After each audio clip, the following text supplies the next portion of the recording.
C'était extraordinaire, mais extraordinaire. Moi, j'arrivais là, sur les plateaux, et tout d'un coup, on est dans un univers. C'est l'odeur du plancher, de passerelle, il y a une atmosphère particulière, oui. C'est-à-dire qu'on entre, pour moi, sur un plateau dans le domaine du rêve. Quand je suis sortie de l'IDEC, il y avait une querelle, c'était la querelle des anciens et des modernes, hein, c'est-à-dire qu'il y avait une querelle entre les gens qui ne voulaient pas de déco qui sortait de l'IDEC, ou de chefs opérateurs qui sortaient de l'IDEC. Et puis, les équipes d'ouvriers en studio étaient très, très misogynes. Moi, quand j'arrivais dans les ateliers des plateaux, des studios, mais c'est tout juste si on me disait bonjour.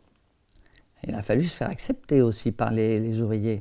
C'était pas évident. J'ai eu la double peine, une femme et une femme qui sort de l'IDEC.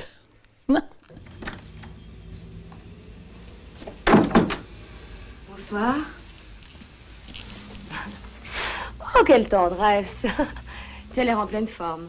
On s'est pas vu depuis une éternité. Oh oui. Manu Chemaud, écoutez, c'est un ami qui m'a dit « Romer cherche quelqu'un pour faire un film.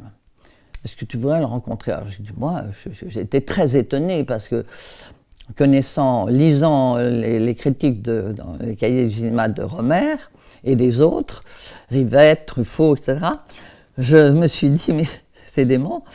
Bon, curiosité, bien sûr, et puis malgré tout, je trouvais que c'était quelqu'un d'intéressant. Mais je n'ai pas regretté, parce qu'après, j'ai retravaillé avec lui pour L'amour l'après-midi.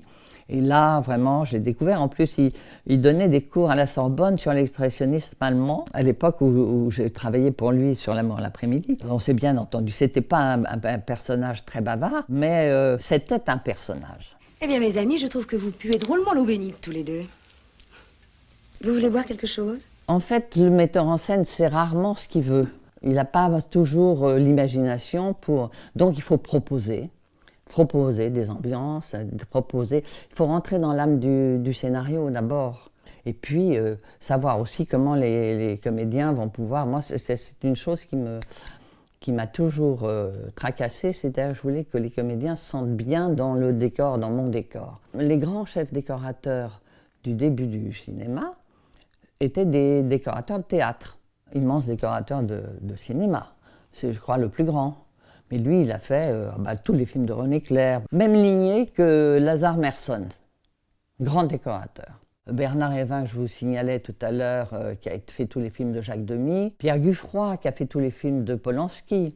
Tronner aussi, oui, les films de Carnet, oui, bien sûr. Jacques Saunier, qui a fait tous les derniers Rennais, lui, tout en studio. J'aurais adoré faire ça, moi. Mais en effet, j'apprenais les méthodes traditionnelles d'avant, la technique de construction des films, des décors de films.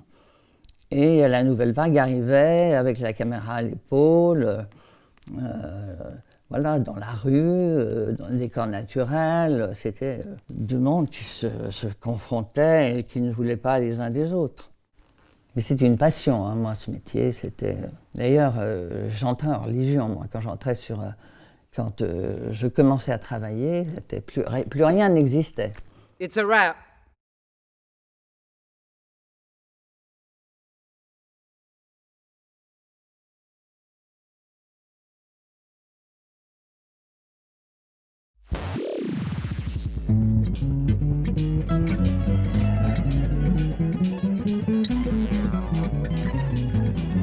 It's a wrap.